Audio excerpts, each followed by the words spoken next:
trying a new background for the space mission today.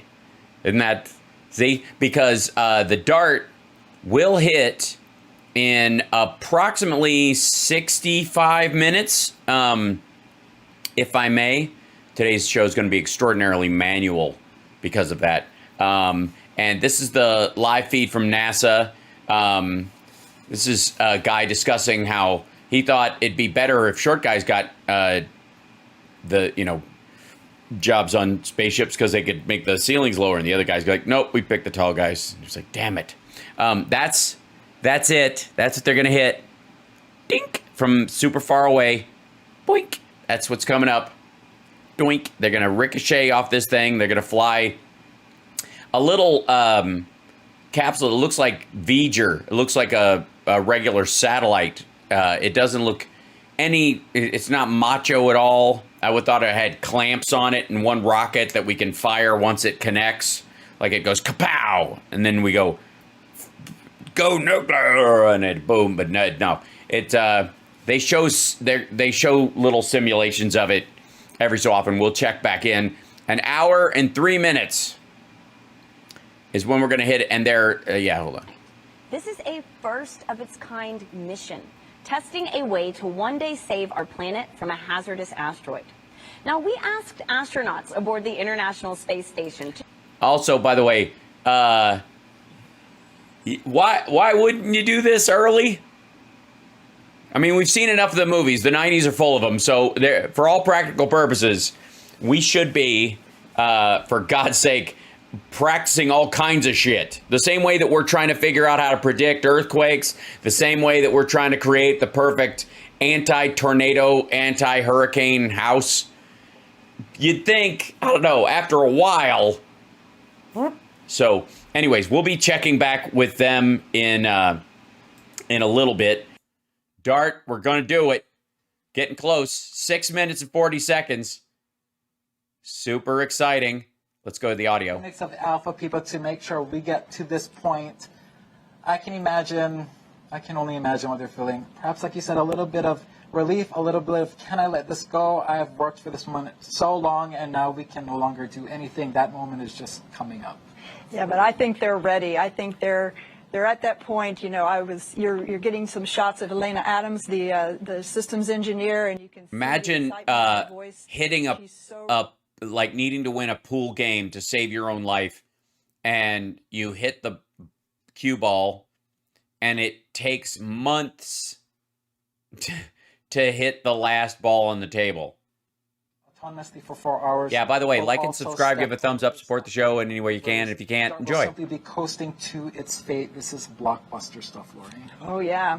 Oh yeah. Oh yeah. Oh yeah. We are Blockbuster. there. Yeah. I have front row tickets, and we are very soon about to open up these airwaves in the Mission Operations Center. We'll stay plugged in all the way through impact. Remember, at this point, 5 minutes out, no more commands to SmartNav will be possible. The team is watching it just like you and me and the rest of us. Mm-hmm. I'll show you the chat for NASA. Blaze this down a little bit. These are all the people who are watching this. This is not real.